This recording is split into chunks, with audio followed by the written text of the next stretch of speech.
Perfect. Now that we are all back and ready to get going, let's start with the War of 1812. So what I'd like to do right now is basically fast forward through here. I will give you guys in class a worksheet that will have all of these words, but I want you to make sure you know them because they're very important and we're going to be using them in our class lectures as well as the web quest that we're going to be doing in our activity on the Star Spangled Banner with Francis Scott Key.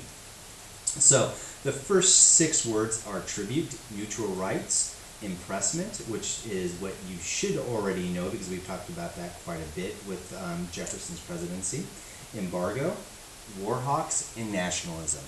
The next group is frigate, which is a fast-moving warship, privateer, which is basically a fancy word for pirate, disarmament, demilitarize, and court-martial. Once again, what we will do is I will give you a worksheet and you will be responsible for creating and completing a visual illustrated dictionary of that. So let's go ahead and get started with a time for conflict. And I want you to call your attention here on the lecture right here in Northern Africa. And this is called the Barbary Coast back then. And we were having some major problems because remember, as we were in our story, emerging as a nation and becoming more industrialized and the North engaging in more shipping and trading with the world, this area right here were dominated by pirates, much like today where if you're looking on the eastern coast of Africa over here where Somalia is, you have pirates as well. Pirates are still here to this day. It just, we don't really talk about it a lot in the news. But right now, in leading up to the War of 1812, what is going on is we are shipping and trading with basically Europe. And many of our ships are going up into London, France, right here, Spain, but we're also going through the Straits of Gibraltar into the Mediterranean and trading with this area. The only problem is we are being attacked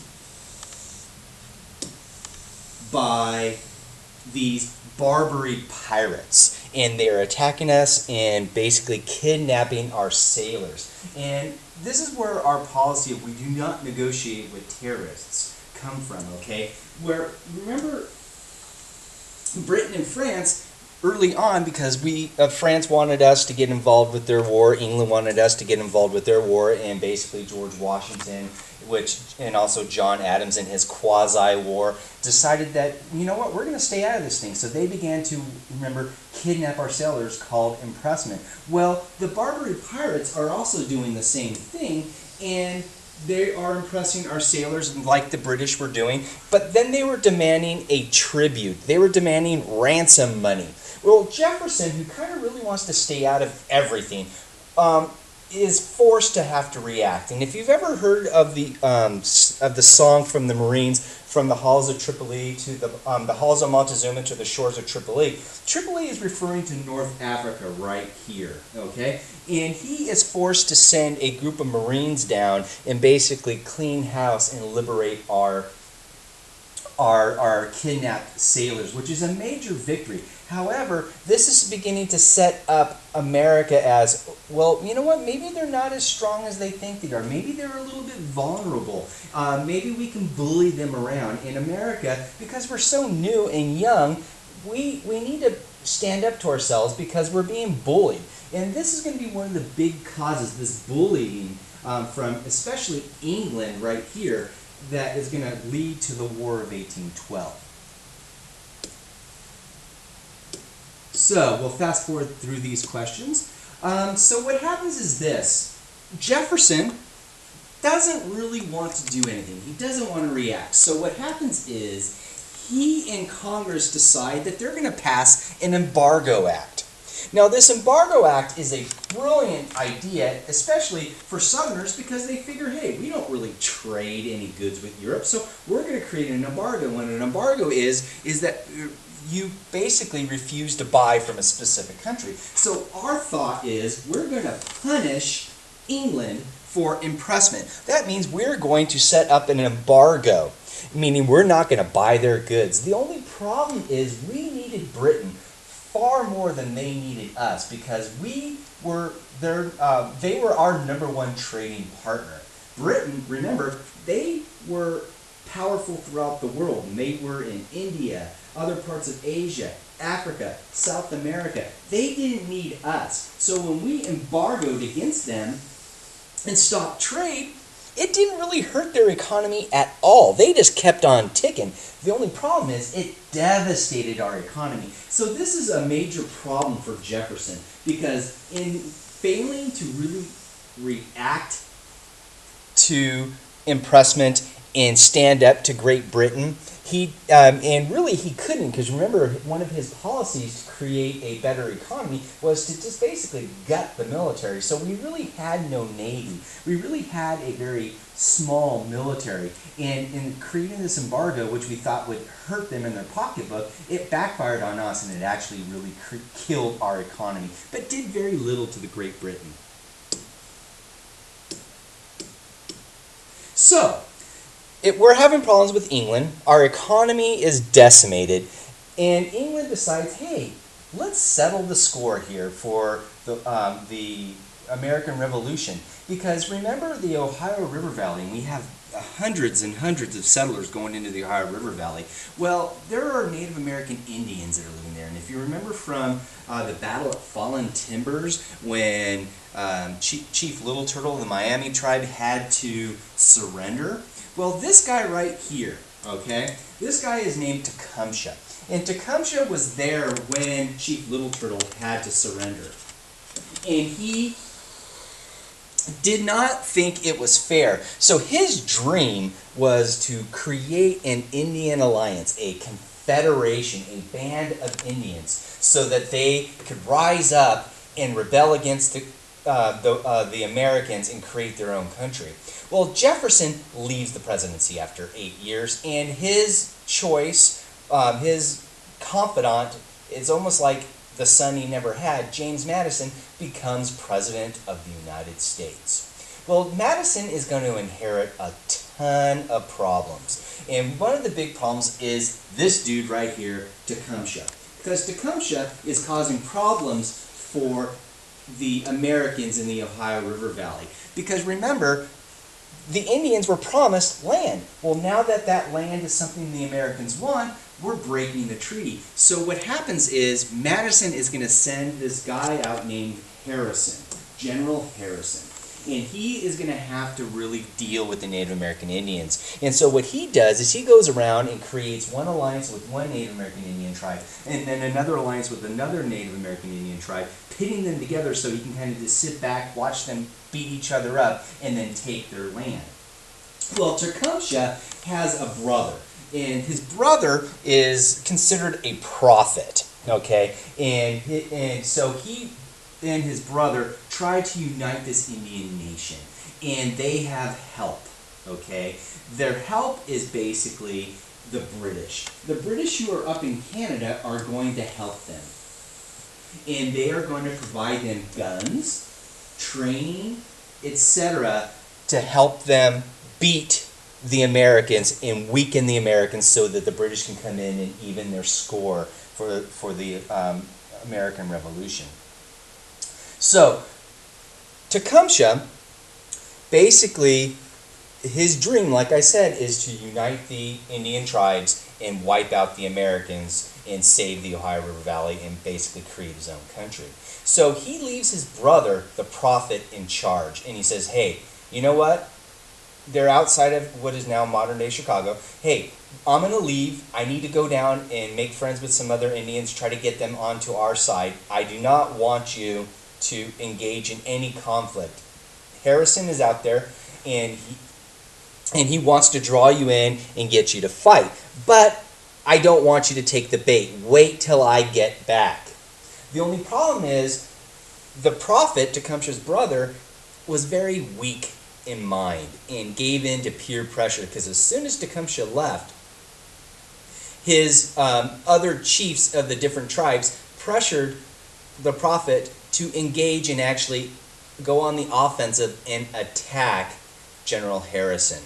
And the prophet not only encouraged his followers to attack the Americans, but he told them that since he was a prophet, since he spoke to God, that the bullets of the Americans will not harm them. They will pass right through them. And in fact, they actually did pass right through them. But unfortunately, it killed them. And basically, the Tecumseh's Indian alliance is completely wiped out. And what happens is this: when the Americans go in the aftermath and see all the problems that were created, they realize that they found British guns.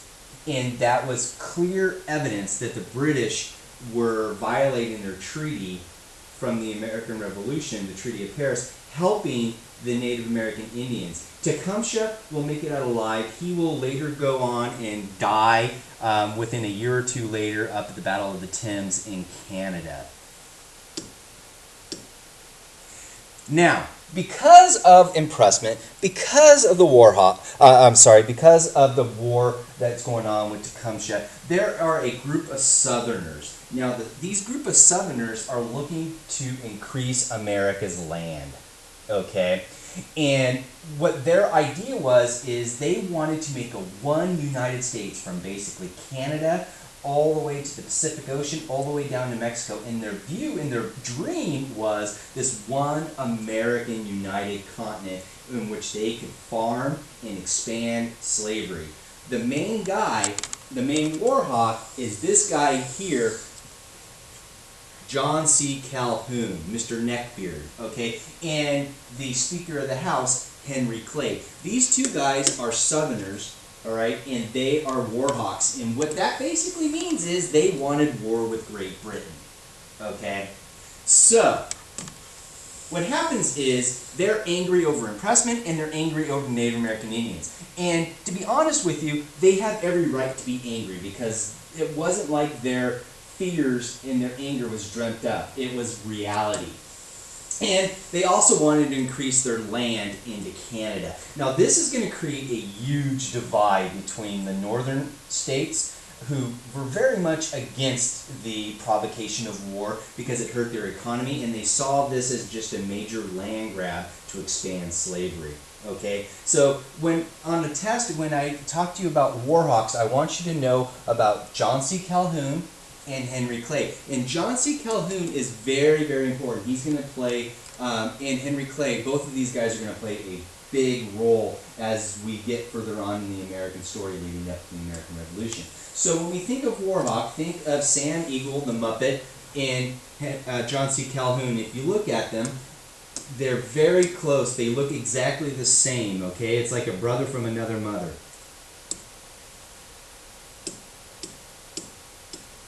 So, the War of 1812.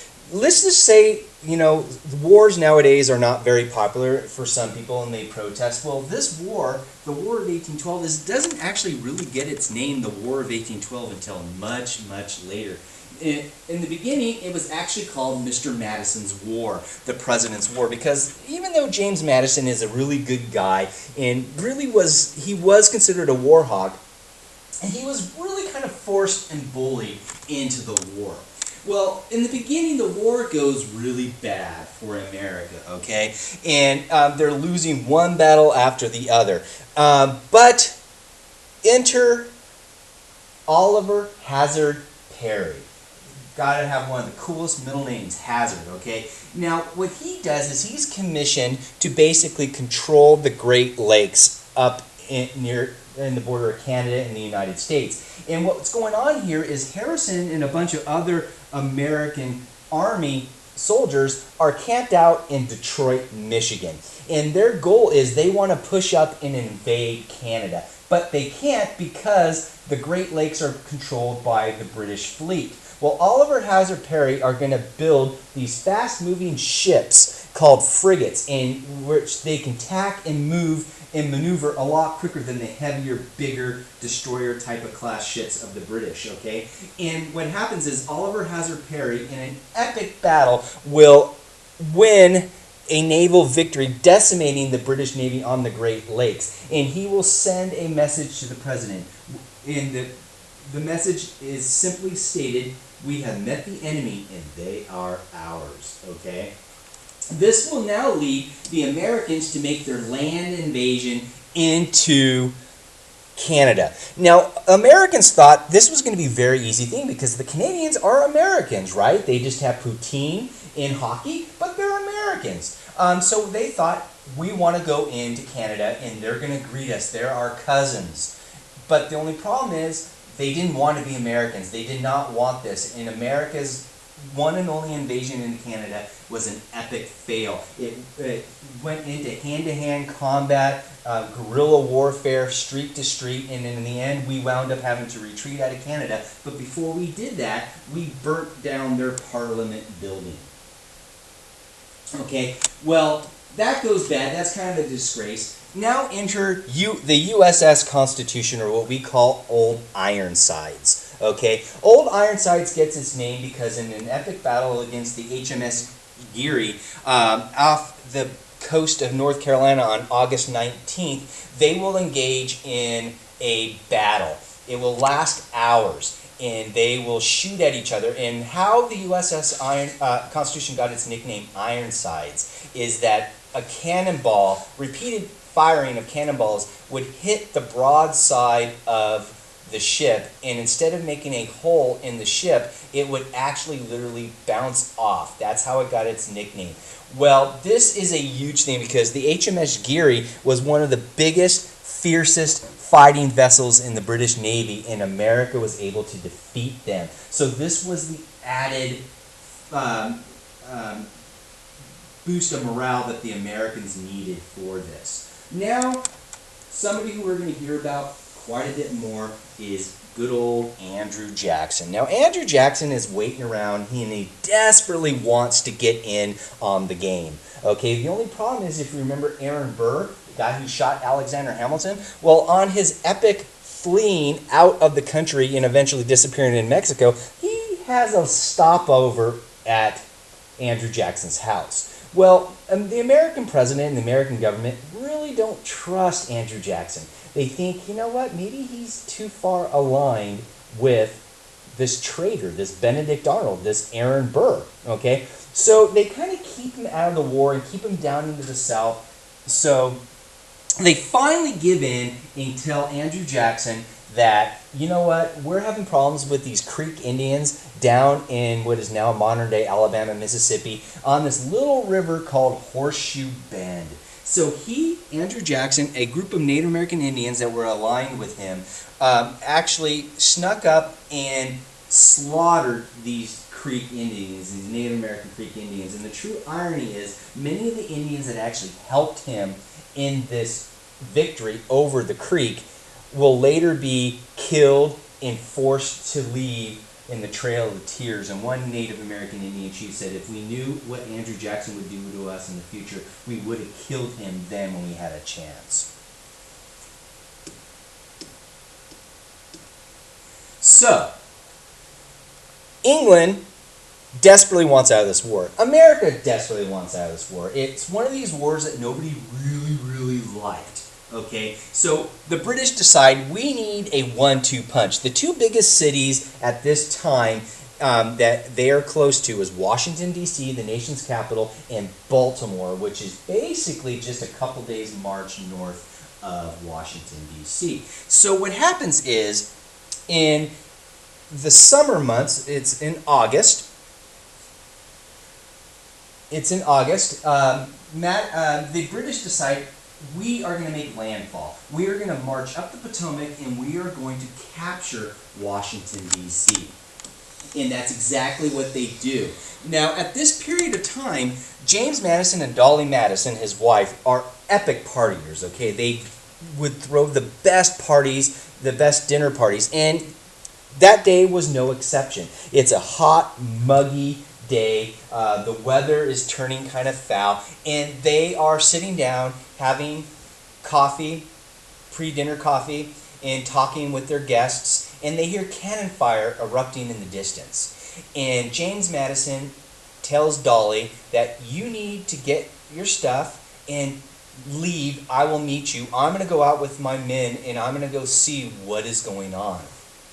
Well, later that night, James Madison will basically, on horseback, sit on the bluffs watching the British walk up Pennsylvania Avenue to the White House just when his wife Dolly Madison is ordering her slave to cut out the surviving painting of George Washington that still hangs in the East Room of the White House. Cutting it out of the frame, rolling it up, and literally by wagon leaving as the British soldiers are making a left up Pennsylvania Avenue and walking into the White House. When the British soldiers get to the White House, they will discover it completely abandoned. The only thing left is glasses of wine and uneaten food. The British officers will sit down, dine, toast to the president, and then order the British soldiers to torch the White House.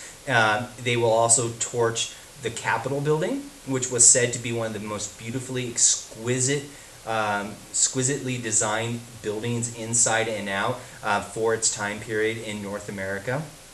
Everything except for the patent office of Washington, D.C., including much of Thomas Jefferson's book collection, is going to go down in flames in Washington, D.C. And the only thing that will actually allow Washington, D.C. to survive is, at this time, a tsunami-like, I wouldn't say a tsunami, I'm sorry, a hurricane-like storm is going to billow up out of the Atlantic, drenching Washington, D.C. and putting out all the fires. And that's really the only thing that is going to save Washington, D.C. from complete ruin. So the following morning, Madison is on horseback examining the ruins of Washington, D.C. and wondering the fate of his wife and what to do. Meanwhile, the British are on their way to Baltimore to try to put an end to the War of 1812 by capturing Baltimore. Francis Scott Key, who is a lawyer, is on one of these Navy British vessels. Not that he's a traitor or just wants to watch them basically bombard Fort McHenry, but because he was there to try to negotiate a release of a prisoner. While he was on that boat, he witnessed the British shelling Fort McHenry. Before the battle began, General Armistead, who was the person in charge of Fort McHenry, ordered this giant American flag to be sewn, and he flew it up on the flagpole so everybody could see. This flag still exists. It's in the Smithsonian, called the Star-Spangled Banner. Okay, and Fort McHenry is bombed and bombarded, as said if you listen to the Star-Spangled Banner song. And when Francis Scott Key went to bed, he thought it was a total loss, that Fort McHenry was going to fall and the War of 1812 was going to be over. And that next morning, Francis Scott Key woke up, rubbed the sleep out of his eyes, and realized that that flag, even though it was battered, torn, burned in some places, was still flying, and the Americans had survived. After this fail of the British, they realized, you know what, this is an unpopular war in Britain, it's costing us tons of money, we need to end this war. So both the Americans and the British are going to meet in Belgium in a town called Ghent, okay, and they are going to actually sign a treaty called the Treaty of Ghent that will end the war. There are really no winners or losers. They just basically stop fighting and the only thing that really comes about is that they will now become one of our biggest allies, and it will create most of what we now have as the northern border of the United States and Canada. A couple weeks after the Treaty of Ghent, because you have to think about it, they didn't have the internet or telephone, they didn't really know what was going on. So this battle in New Orleans, Andrew Jackson is going to hide behind bales of cotton, and when he's outnumbered 3-1, he is going to decimate the British in the Battle of New Orleans, and will become an epic war hero, which will catapult him to American fame and eventually the White House, because he will be the President of the United States in less than 2 election cycles.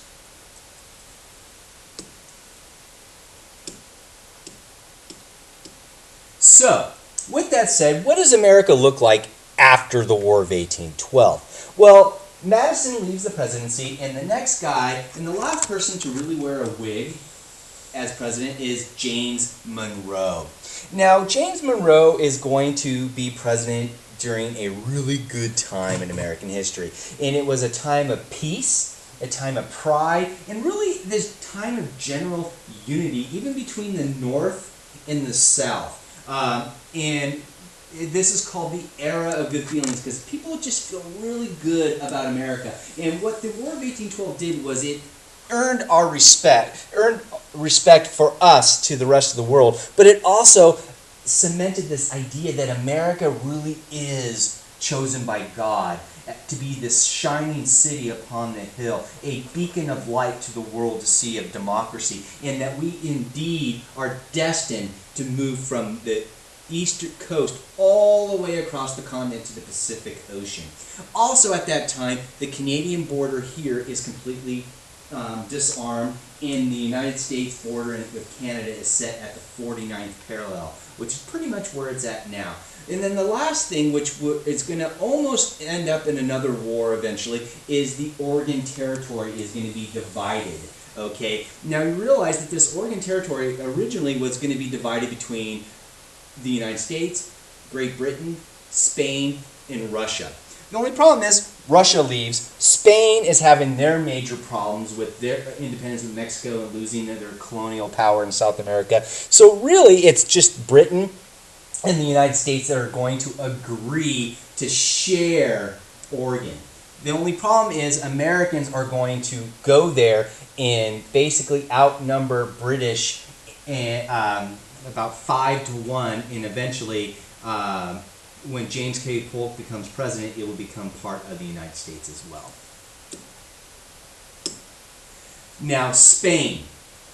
Remember how I told you the Oregon Territory was jointly occupied? Well, if you look at this red line here, this is going to be our agreement with Spain, okay? Because Spain is having major problems. Andrew Jackson is going to go down and basically just take over Florida, okay? He doesn't get permission. He just goes down and just takes it, right? Well, John Quincy Adams, who is the Secretary of State for James Monroe, wants Andrew Jackson court-martialed. He wants him hung because Andrew Jackson attacked without permission. The only problem is Monroe was like, wait a second, I think we can have Florida. So instead of punishing Andrew Jackson, he rewards him and sends John Quincy Adams over to Spain to negotiate a treaty. And in the Adams-Onis Treaty, what the United States and Spain agree on is that we, the United States, would get Florida. We would, and then Spain would give up their rights to the Oregon Territory and then draw their northern border along this red line, okay? Now, when we bought the Louisiana Territory, we thought this area here was ours. We bought that, but Spain was like, no, you didn't buy that. We never gave that back to to France. So part of it was they shored up this part of what is now like eastern Texas, okay? So now I want you to pay attention because in 2 chapters when we get into Manifest Destiny and the war in Texas, we're going to be talking quite a bit about this territory here and how it becomes part of the United States, okay? Next, Mexico. Now Mexico is going to gain their independence, and in due part, they are inspired by America's independence, okay? And so they will declare their independence, and in September, they will have their independence, and Mexico is going to begin to welcome U.S. traders and settlers like Austin, okay? Now, Stephen Austin's dad, Moses, is going to be the one that goes down and gets a land grant from Mexico to allow them to go down and to basically settle and tame Texas. Now, why would the Americans want to go into Texas? Well, because it's good farmland.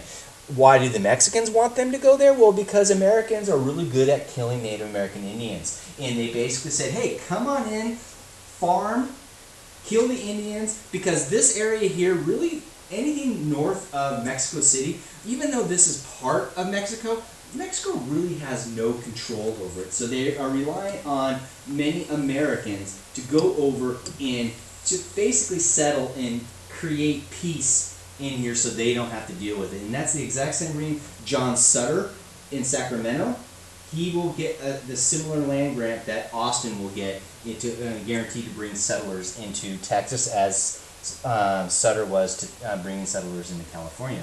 So Americans in Texas gained independence from Mexico and will eventually become its own country. I'm not going to go really into that right now, because as we get into the next few chapters, we are going to talk more about that. But I do want to give you just kind of a spoiler alert and say that the Texans will gain their independence from Mexico, and then eventually, when James K. Polk becomes president and Oregon becomes part of the United States, Texas will join the United States. But for about 15 years, and they will secede and become part of the Confederate States of America and fight in the Mexican-American War.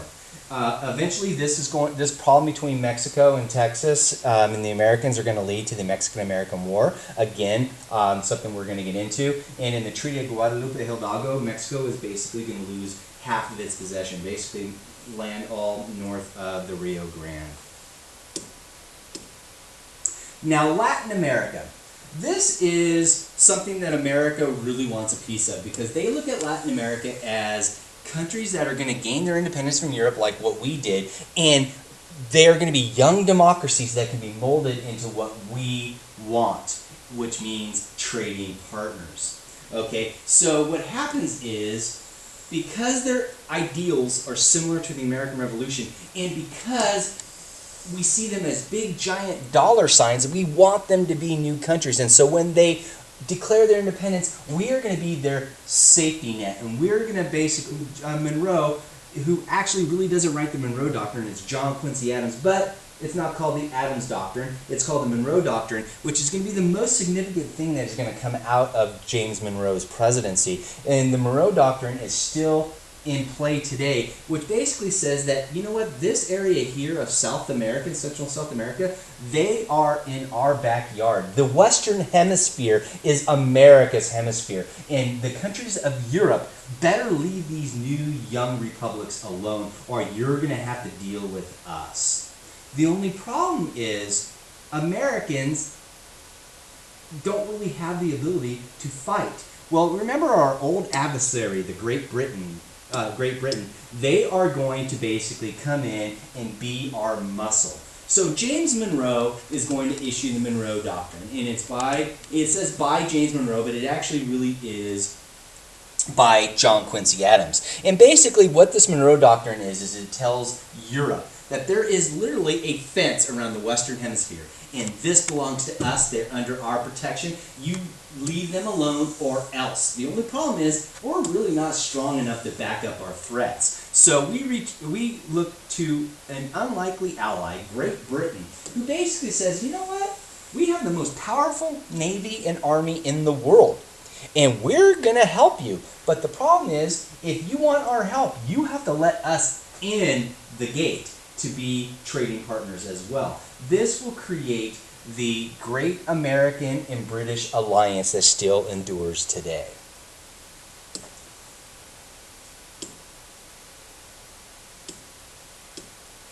Very good. That is the end of our lecture. We will go over this again. Please listen to this several times. I do know I talk fast. Come in with questions. At the beginning of every day, before we move on to another activity or a project, I will review the notes that you were supposed to have done the previous day from this lecture on A Spoonful of History, and direct you to how I want you to answer and what depth and complexity icons I would like you to answer. I hope you enjoyed your first helping of A Spoonful of History, and I look forward to trying to post these more often. If you have any comments, please email me. Let me know what I can do to improve. And thank you very much.